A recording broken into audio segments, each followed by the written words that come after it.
So I got that out the way, and there's my two targets. So I was talking about building a manifold out here in line with this one, but then I look again and I got this problem, and I wanted to get the pipe up high to the beam. So I decided to bore two holes through the joist, and that gives me, well, kind of gives me this space, makes me redo my other idea. I'm trying not to get trapped because this is also the path for the exhaust for the smoke pipe. Well, I don't have to come out as far as those old risers. Oh, looks like I got room to go over top till I get here. So I'll miss this wire.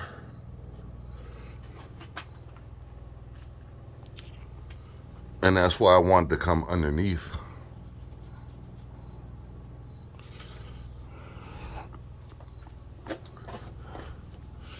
And on this side, I couldn't go really too much higher with the holes because this piece of wood is holding up the flooring, the subfloor.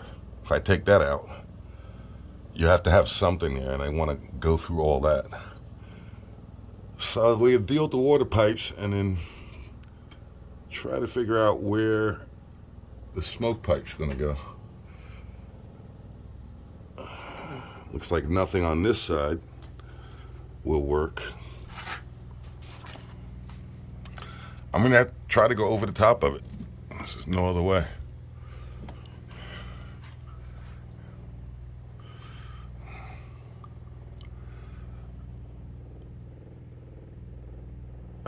And then when I get here, I'll have to do a jog 45 around that BX cable.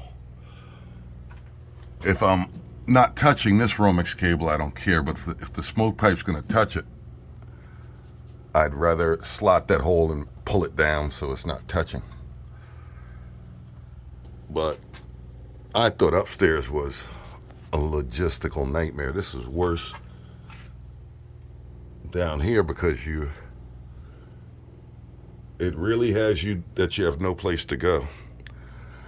So the rule for this, while you're looking at it, was years ago we were taught that you can cut the top of wood, the top third. That's why, or even half of it, beams.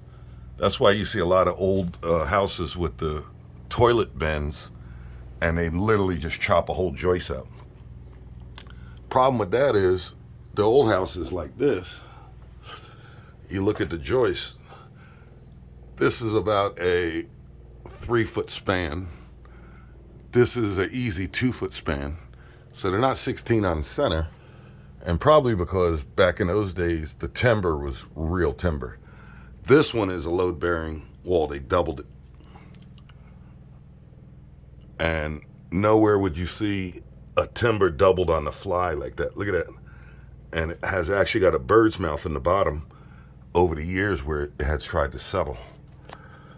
But it's a heck of a, that's a tree right there. If you couldn't lift this to save your life, it'd take about, as wide as the house, probably took about 3 or 4 people to set this thing in place. But I'm making a point that with the new construction, there's 16 on center, and the wood is nominal, meaning it's not a true piece of wood. So these are 2x10s. They're actually 2x10. A 2x10 nowadays, I believe, is 1.5 by 9.5, something like that. I'm just making a point that the measurement they say is not what you get. So that's why in the old days, these were wider apart. They had more strength to them. And then I guess the building codes change. But this is a space I got to work with. So I'm going to build my manifold up high in the beam with everything in it I need to reconnect this heater replace the new heater. And the other thing we're doing for emergency things with a lock on it, we're going to run a bypass from one hot water heater to the other. So for example, if it fails and it's a weekend or something, you can just throw a valve and draw water from the other tank. And we're adding that because we have to redo the piping anyway.